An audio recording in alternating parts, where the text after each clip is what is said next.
Muy buenos días, querida iglesia, ¿cómo están? Feliz sábado. Deseo que la gracia de Dios pueda ser abundante en nuestros corazones hoy, ¿verdad?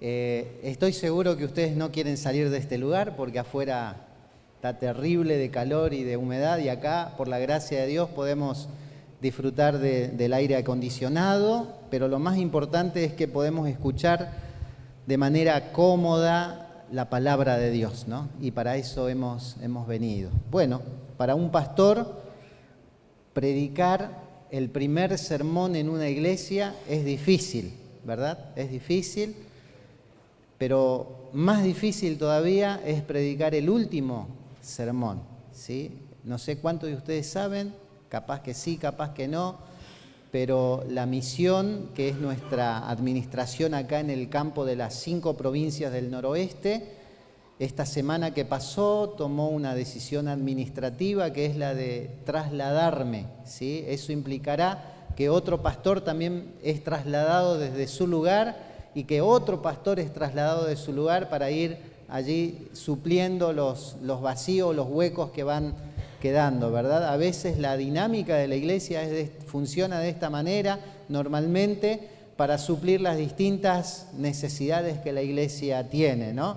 Entonces, esa es una noticia que por allí, de este lado del corazón, ¿verdad? Porque el corazón, ustedes conocen, si lo dividimos en dos, tiene un lado izquierdo, un lado derecho, podríamos decir que del lado izquierdo o del lado derecho, el que ustedes elijan, pero una parte del corazón está con tristeza, está dolido, está con lágrimas, ¿verdad? Porque nos hemos acostumbrado a este lugar, nos hemos acostumbrado a la gente, a las iglesias, a los vecinos, a la escuela, al negocio donde uno siempre iba a comprar. O sea, hemos empezado a echar, de alguna manera, sabemos de que no tenemos que echar raíces, pero eso es algo imposible dejar de hacerlo, echar raíces. Querer a la gente, amar a la gente, eso es algo imposible. Lo hemos hecho. Y como llega el momento de despedir, entonces parte del corazón está triste, está dolido. Y no solamente el mío, el de mi esposa, que capaz que ella no quiere que lo diga, pero ella lloró. Mi hija también, ¿sí? Y yo y Jonah nos hacemos lo más fuerte, pero también estamos tristes de dejar esta iglesia y este distrito. Por eso digo que predicar el último sermón cuesta, así como cuesta el primero, pero el primero cuesta porque uno no sabe quién está escuchando del otro lado. Pero yo tenía la seguridad de que durante el tiempo que nos toque estar, íbamos a crear lazos humanos, espirituales, profundos, y así fue. Es muy probable que con algunos esos lazos fueron más fuertes, con otros tal vez no tanto, pero créanme que los llevamos en nuestro corazón. Hay un lugar en nuestro corazón para la iglesia de Tucumán Centro y para las iglesias de nuestro distrito, ¿no? Así que bueno, esa es una novedad. La otra novedad, algunos me estuvieron preguntando, pastor, ¿y hacia dónde va? ¿Para dónde va? Bueno, ustedes saben que Dios mima, ¿verdad? Dios mima, Dios acaricia, Dios es bueno y bondadoso. Y en medio de la noticia del traslado, la otra noticia de a dónde vamos, nos toca ir a pastorear la iglesia de Salta Centro, el distrito de Salta Centro, ¿sí? Si ustedes no saben, les comento, pero yo nací en Salta. Tengo mi familia en Salta, tengo varios conocidos en Salta.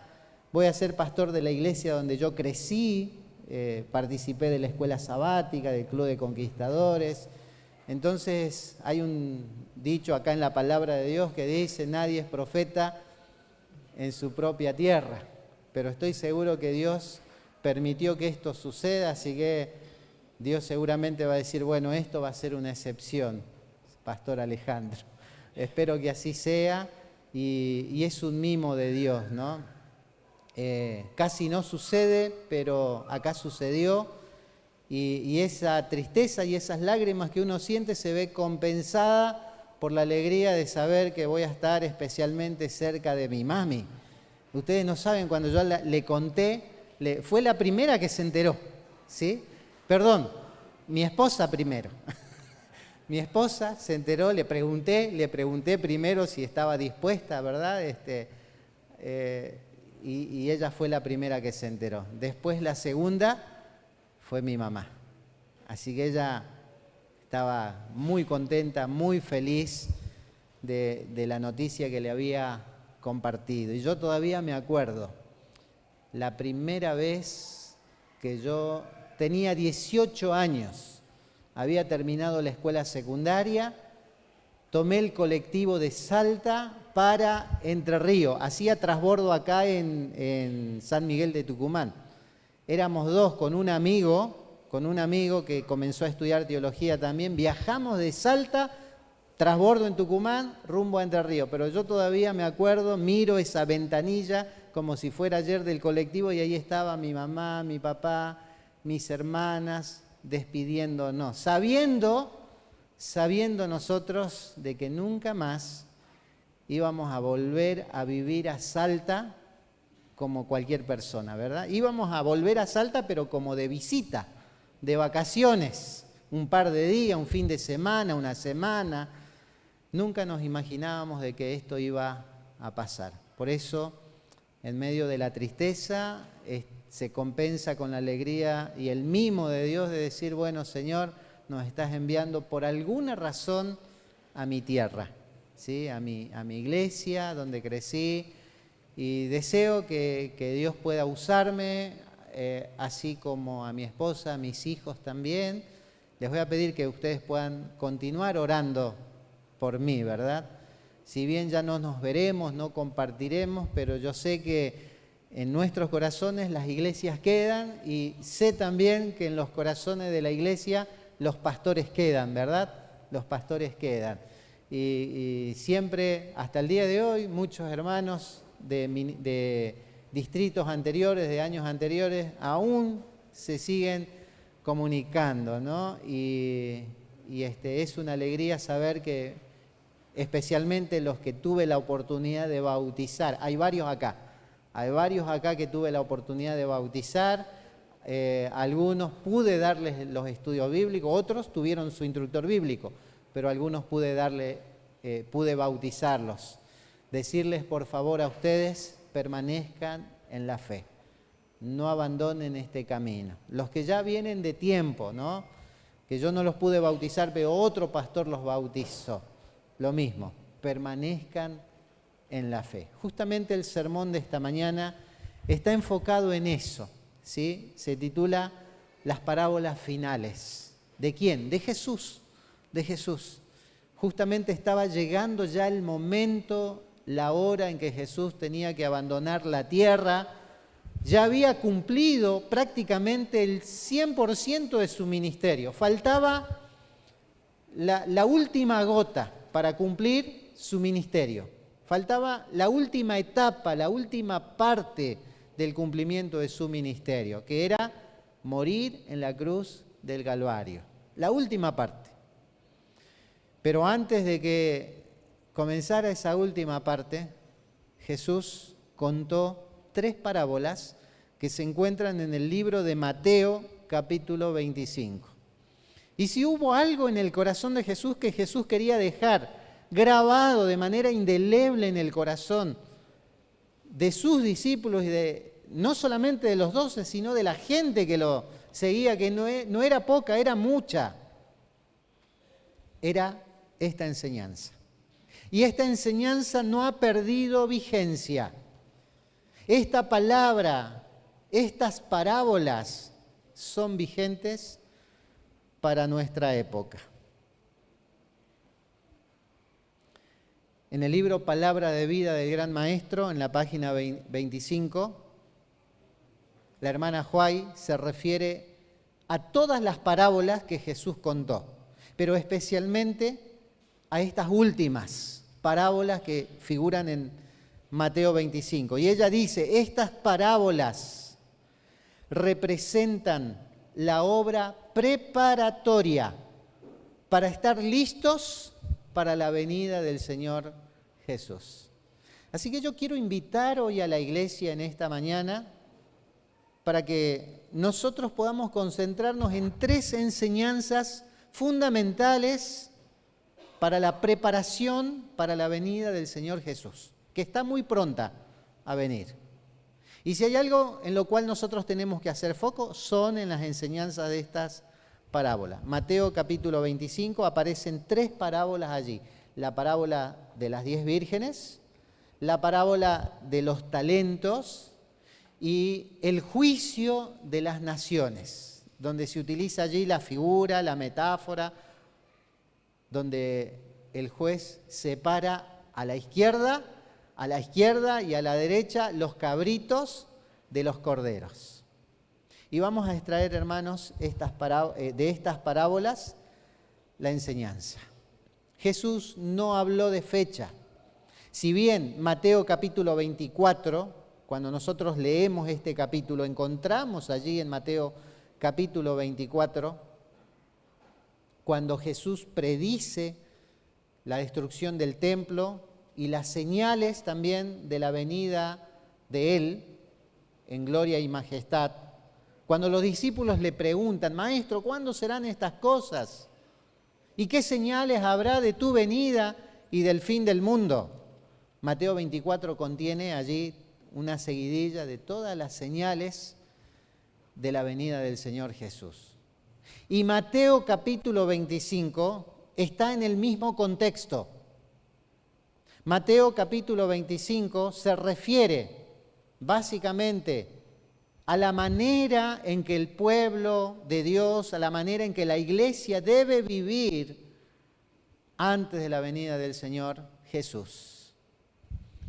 Entonces, el capítulo 25, versículo 1, comienza diciendo: el reino de los cielos será semejante a 10 vírgenes, que tomando sus lámparas salieron a recibir al novio.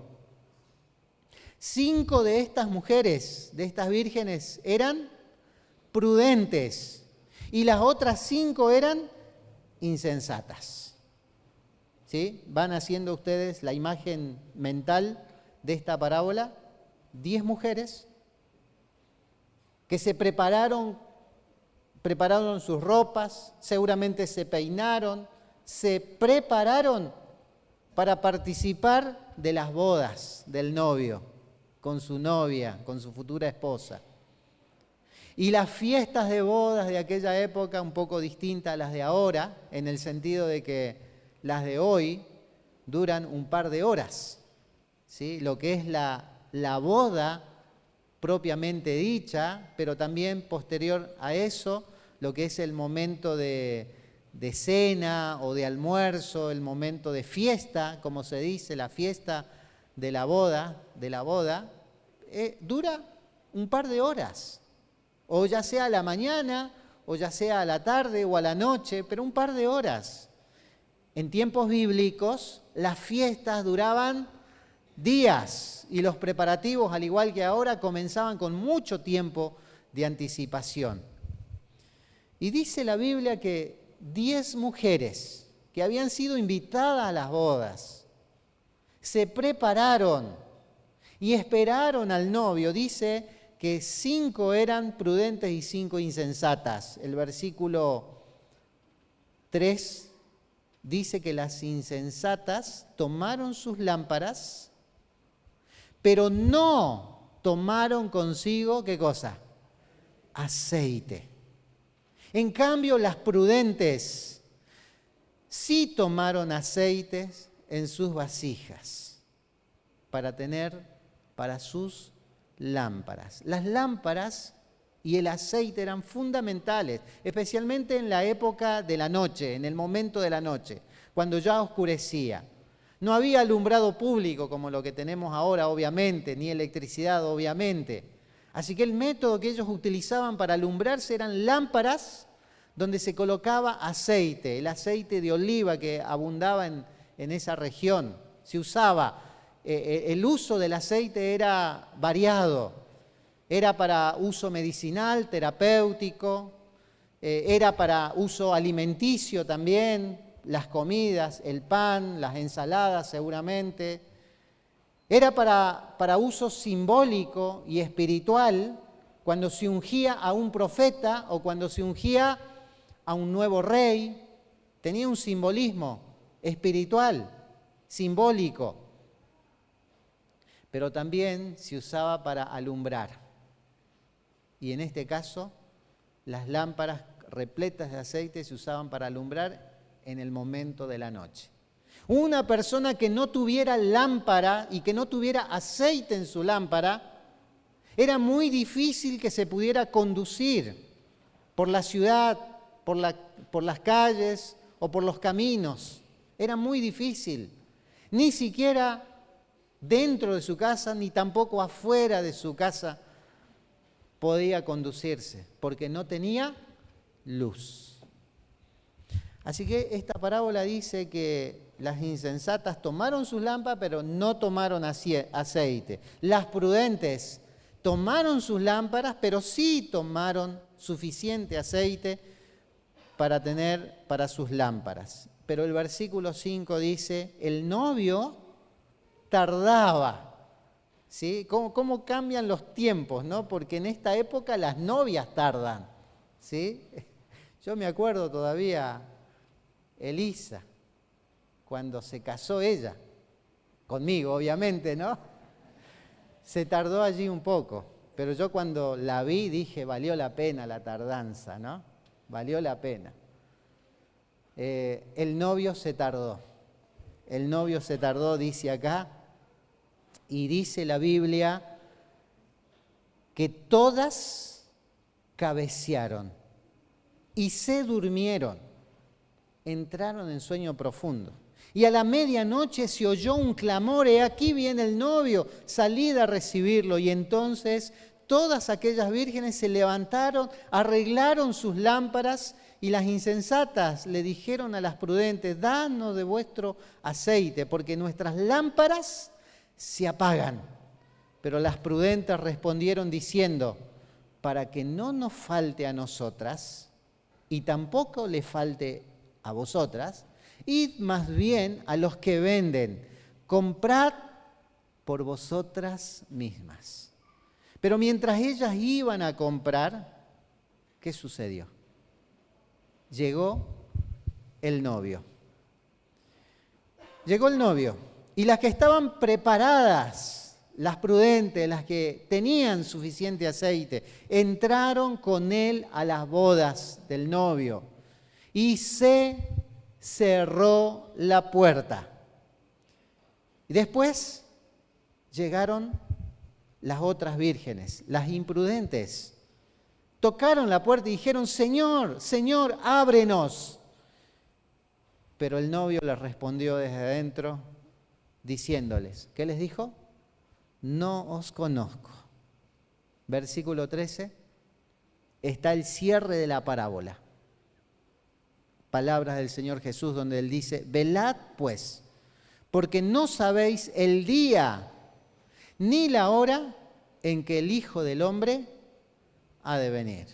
Jesús tenía una capacidad impresionante para enseñar, para hablar verdades eternas, verdades maravillosas, de una manera sencilla, de una manera simple.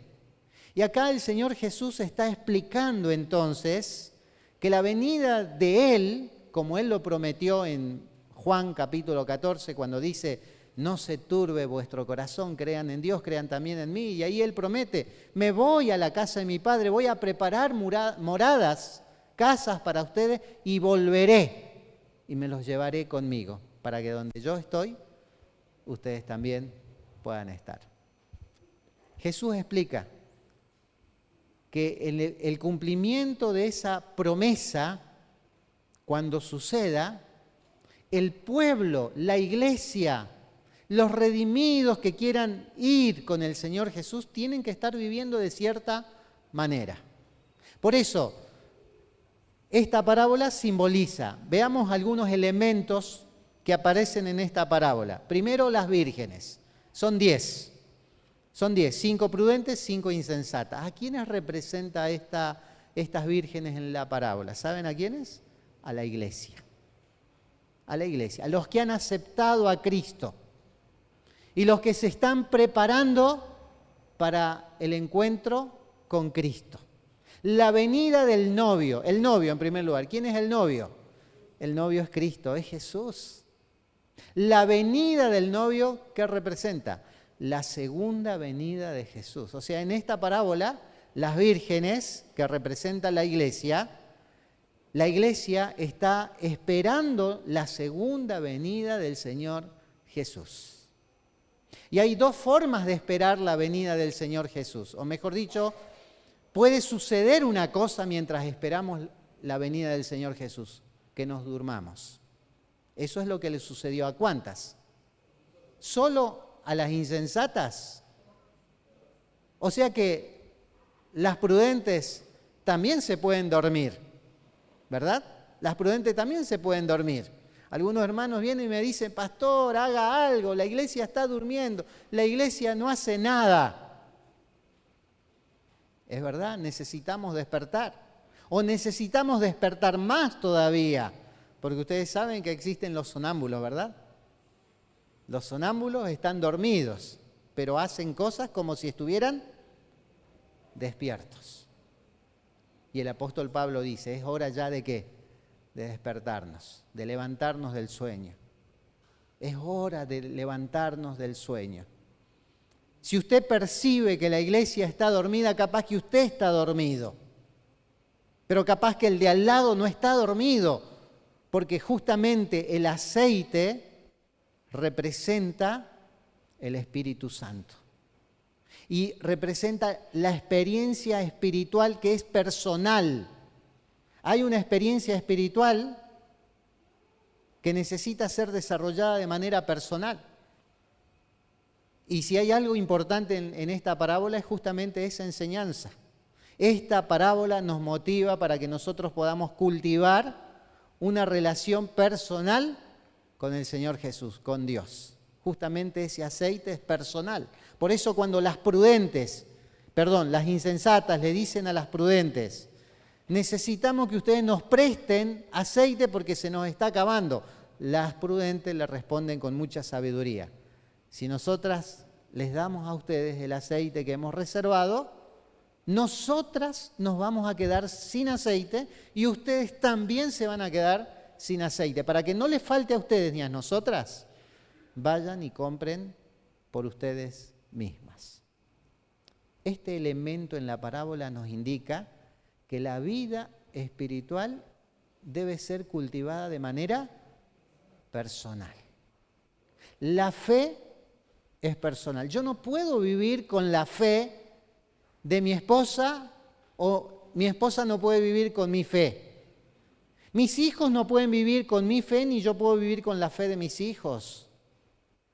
La fe es una experiencia personal. La vida cristiana debe estar automotivada. Debemos llegar a ese nivel, a esa dimensión en donde nosotros, por nuestra propia motivación, podamos actuar y vivir como verdaderos cristianos. Eso indica que ese cristiano ha llegado a un nivel de madurez espiritual. En cambio, cuando nos están diciendo, anda a la iglesia, vení a la iglesia, hace esto, hace aquello, o sea, como que no hemos crecido espiritualmente y necesitamos todavía un guía espiritual. No estamos diciendo que tener un guía espiritual no sea importante y no sea necesario, pero sí estamos diciendo que en nuestra vida espiritual nosotros necesitamos crecer. Primero despertarnos, pero también necesitamos crecer para nosotros automotivarnos y tomar nosotros decisiones de participación activa en la iglesia. Por eso en esta parábola las prudentes no pueden compartir su aceite, porque el aceite es personal y el aceite representa la obra del Espíritu Santo en la vida del creyente. La lámpara, ¿se acuerdan? Salmo 119, versículo 105, que dice, lámpara es a mis pies tu palabra. ¿La lámpara qué es? La lámpara es la palabra de Dios, la Biblia. Esa es la lámpara. Y nosotros tenemos que usar la lámpara todos los días, porque esa lámpara que tiene aceite, que es el Espíritu Santo, ¿quién? El Espíritu Santo inspiró a los que escribieron la Biblia, ¿verdad? La Biblia dice, los santos hombres de Dios hablaron siendo inspirados por el Espíritu Santo. O sea, el libro la Biblia, es fruto de la inspiración del Espíritu Santo. Ahora, la manera de leer la Biblia tiene la misma, va por el mismo camino. Si yo quiero entender lo que este libro inspirado por el Espíritu Santo dice, yo necesito también ser iluminado por el mismo Espíritu Santo que inspiró la Biblia. Por eso, tener aceite en la lámpara significa que yo estoy siendo iluminado en mi vida personal, en mi vida cotidiana, por el poder de la palabra de Dios. Y aunque la iglesia esté dormida, llegará un momento en que la iglesia tiene que despertar. La iglesia va a despertar. Y es probable que algunos, el que está a mi lado a lo mejor está despierto y yo soy el que está durmiendo.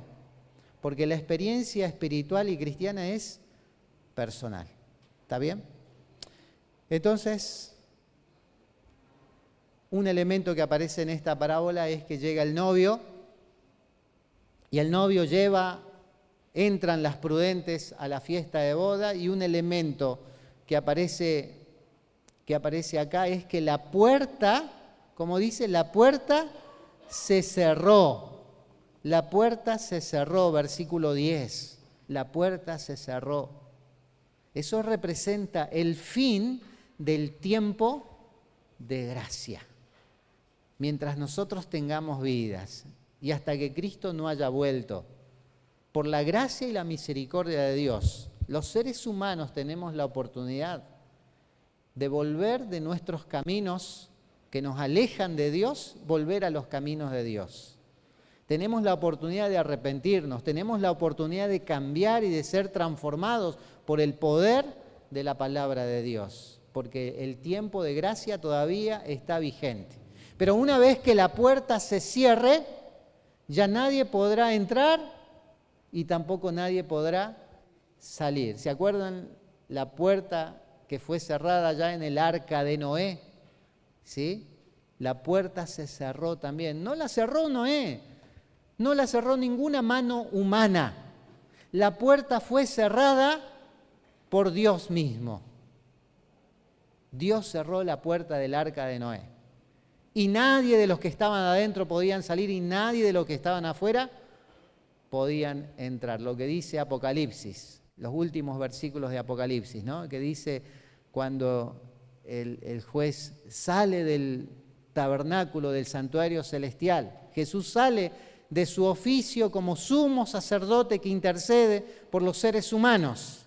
Y allí el libro de Apocalipsis dice, el que es injusto, sea injusto todavía. Y el que es puro, purifíquese todavía. El fin del tiempo de gracia.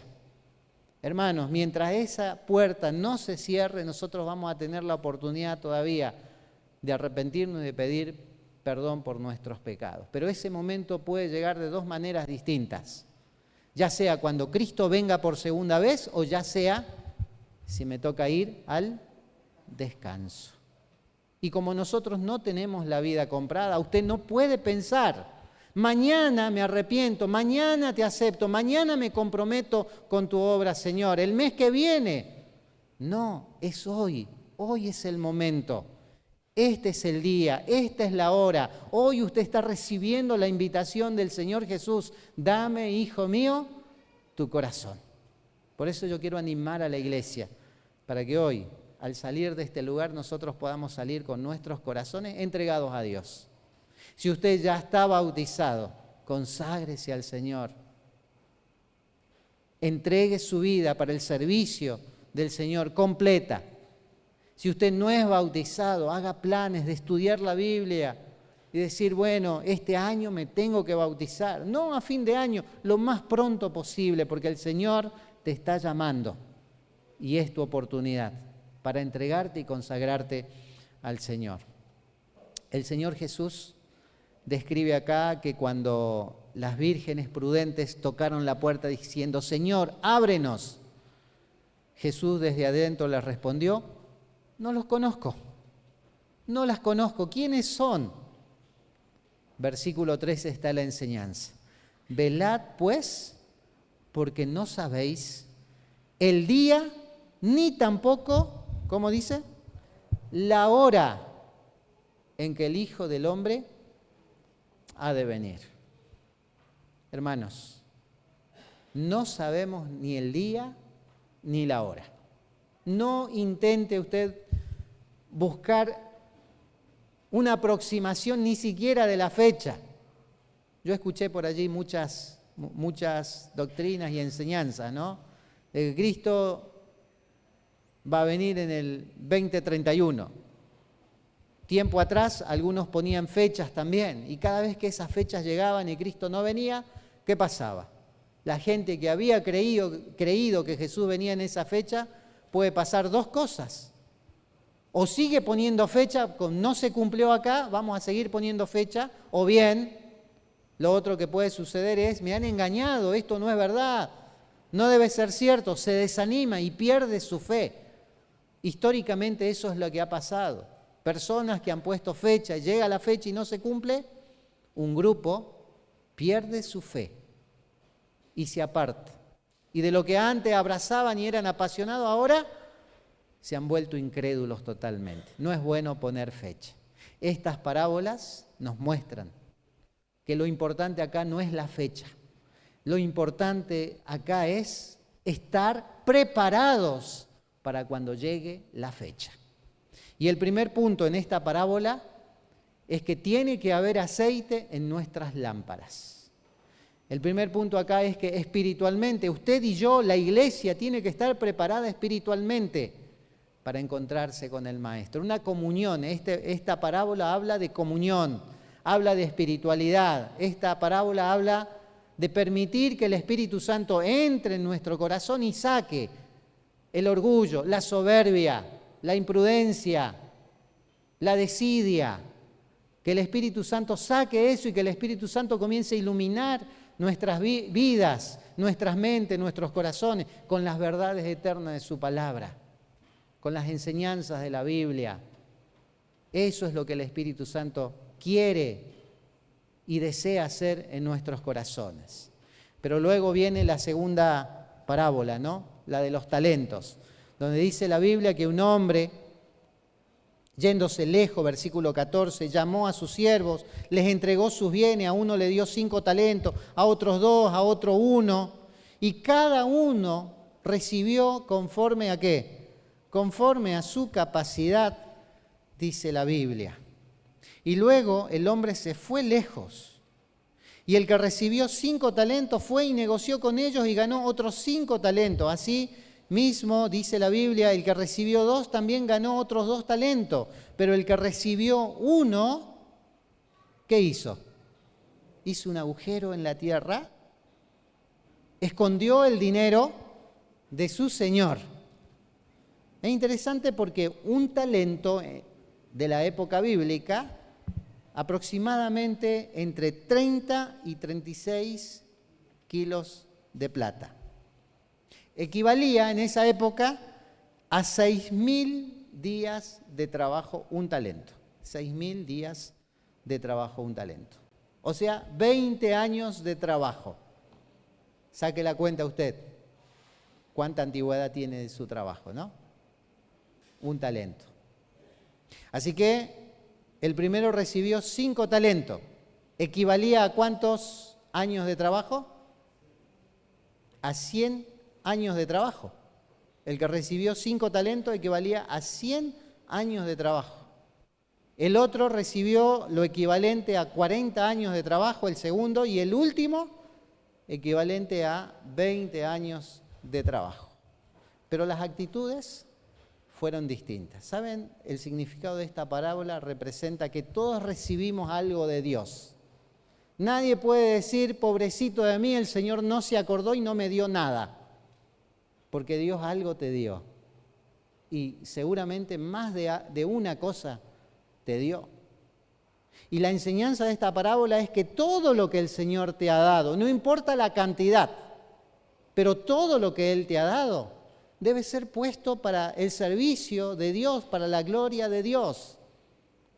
Y no estoy hablando solamente de los talentos acá, de las capacidades, de los dones, ¿no? Porque uno puede decir, yo tengo la capacidad de enseñar, entonces pongo esto en las manos de Dios. Otro puede decir, yo tengo la capacidad de cantar, el Señor me ha dado una linda voz y pongo esto. No estoy hablando solamente de los dones. Hay muchas cosas que el Señor te ha dado, bienes materiales, la familia, la salud, el tiempo, un montón de cosas que el Señor nos ha dado. Esta parábola nos enseña que todo lo que el Señor te ha dado debe ser entregado para la causa del Señor, para el servicio al Señor. Porque la vida del cristiano gira en torno a la venida de Jesús. La vida del cristiano gira en torno, como en la primera parábola, a la venida del novio. En la segunda parábola, la vida del cristiano debe girar en torno a la venida del Señor, que es el dueño de los talentos. Y cuando el Señor, el dueño de los talentos, venga, me va a pedir cuenta. ¿Qué hiciste con el talento que te di? ¿Qué hiciste? Es interesante porque cada vez, ustedes lo han presenciado, cada vez que me tocaba hacer una dedicación, una presentación de un bebé, hablábamos de los propósitos que Dios tiene para ese niño pequeñito. Y la tarea del papá y de la mamá es conocer el propósito de Dios para formar a ese niño en ese propósito. Porque en esta vida nadie vive para sí, hermanos. Aunque en la práctica muchos vivan para sí de manera egoísta y de manera personal, ese no es el plan de Dios. El plan de Dios es que nadie viva para sí. El plan de Dios es que nosotros vivamos sirviendo, ayudando, predicando, preparando a un pueblo, preparando a una familia, preparando a una iglesia, preparando una comunidad y usando todos los recursos, materiales y no materiales, para que el propósito de Dios pueda cumplirse en nuestra vida. ¿Se entiende el propósito de esta parábola? Yo creo que sí. Es muy larga la parábola, pero yo la quiero resumir diciendo que llega el Señor, el dueño de los talentos, y cada uno de los siervos comienza a marchar delante del Señor. Y la parábola dice, el que recibió 5, le dice a su Señor, Señor, me diste 5, acá te devuelvo duplicado, te devuelvo 10. Y el Señor le responde, ¿no? Bien, buen siervo fiel. Versículo 21, sobre poco has sido fiel, sobre mucho te pondré. Luego entra el que recibió 2. También lo invirtió, hizo uso de esos talentos y esos talentos se multiplicaron al doble. Me diste 2, te devuelvo 4, Señor. Pero llega el turno del tercero. Señor, tuve miedo, yo sé que eres severo, rígido, tuve miedo, yo no quiero tocar tu dinero. Entonces cavé un pozo y ahí lo enterré. Ahí está, es tuyo, te lo devuelvo. El Señor no quiere eso, hermanos. El Señor te ha dado un montón de cosas. Si Jesús estuviera hoy acá, que de hecho Él está presente, y Él te dice, usa tus dones, tus talentos, tus recursos en la causa del Señor. No mezquines. Nada de lo que tenés es tuyo, porque el Señor te ha comprado. Y si Él te ha comprado y usted y yo le pertenecemos al Señor, todo lo que nosotros creemos que es nuestro en realidad es de Él también. Utiliza todo para la gloria y honra del Señor. ¿Está bien? porque algún día tendremos que rendir cuentas de todo lo que el Señor nos ha dado. Así que esta parábola nos habla de eso, de entrega, de compromiso, sin reservas delante del Señor. ¿Cuál es la manera en que el pueblo que espera la venida del Señor Jesús debe vivir? De esa misma manera, sin reservar nada, entregándole todo. Y el último punto, a partir del versículo 31, cuando el Hijo del Hombre venga en su gloria y todos los ángeles con él, entonces se sentará el Hijo del Hombre, ¿no?, en su trono de gloria, y serán reunidas delante de él todas las naciones, y apartará los unos de los otros, como aparta el pastor las ovejas de los cabritos. Y pondrá las ovejas a su derecha, los cabritos a su izquierda, y el rey les dirá: venid, benditos de mi Padre, heredad del reino preparado por vosotros desde la fundación del mundo. Y el Señor no pedirá cuentas. ¿Conocés todas las doctrinas? No estoy diciendo que no sea importante conocer las doctrinas. Estoy tomando citas de la hermana Huay, ¿no?, en el libro Deseado de todas las gentes, página 637, donde dice: Cristo no pregunta cuánta doctrina sabemos, sin contradicción, ¿no?, porque es importante la doctrina. Porque si usted no conoce doctrina, dice el apóstol Pablo, que vendrán falsos maestros que entrarán y por no conocer la doctrina nos manipularán y nos llevarán de acá para allá, de un lado para el otro. Es importante conocer la doctrina, porque la doctrina te afianza, te da identidad, te arraiga en tu vida espiritual. La doctrina es importante. Pero una doctrina en teoría no sirve de nada. En cambio, una doctrina practicada, eso es lo más importante. Y lo que el Señor está pidiendo acá es eso. Recibiste la doctrina, pero yo quiero ver el fruto de esa doctrina. Por eso el Señor no nos va a tomar un examen oral y teórico de la doctrina. El Señor nos va a tomar un examen práctico de la doctrina. Y la hermana Huay dice: Cristo no pregunta cuánta doctrina sabemos. Cristo pregunta cuánto amor hemos manifestado. Entonces el rey les dirá, versículo 34, venid benditos de mi Padre, heredad del reino, preparado para vosotros desde la fundación del mundo. ¿Y dónde está la doctrina acá? La doctrina práctica. Acá dice: porque tuve hambre y me disteis de comer, tuve sed y me disteis de beber, fui forastero y me recogisteis, estuve desnudo y me vestisteis, enfermo y me visitasteis, en la cárcel y fuisteis a verme. Y entonces los justos le dirán: Señor, ¿cuándo te vimos hambriento? ¿Cuándo te alimentamos o sediento y te dimos a beber? ¿Y cuándo te vimos forasteros, te recogimos, desnudo y te vestimos? ¿O cuándo te vimos enfermo o en la cárcel y fuimos a verte? Y entonces el rey les dirá: de cierto os digo, en cuanto lo hicisteis a estos, mis hermanos más pequeños, a mí me lo hicisteis.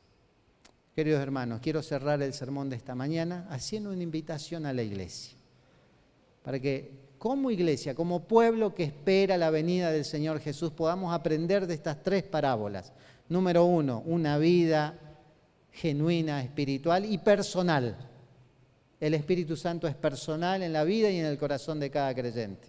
Una vida de entrega, entregando dones y talentos, todo para el servicio al Señor, pero también una vida de misericordia. Una vida que refleje el carácter de Cristo, porque una vida que se preocupa por el prójimo y una vida que ha salido de la doctrina teórica y que ahora se enfoca en la doctrina práctica, cuidando del hermano, no solamente supliendo sus necesidades materiales, sino sobre todo supliendo sus necesidades espirituales. Ese es el cometido de cada cristiano, de cada creyente que espera la venida del Señor Jesús. deseo de todo corazón que el Señor nos bendiga, que Dios bendiga, prospere la iglesia de Tucumán Centro.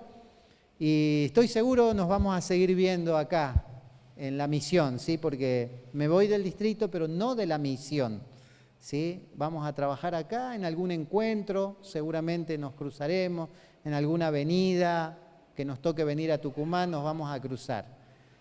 Pero nuestro objetivo no es encontrarnos acá en la tierra.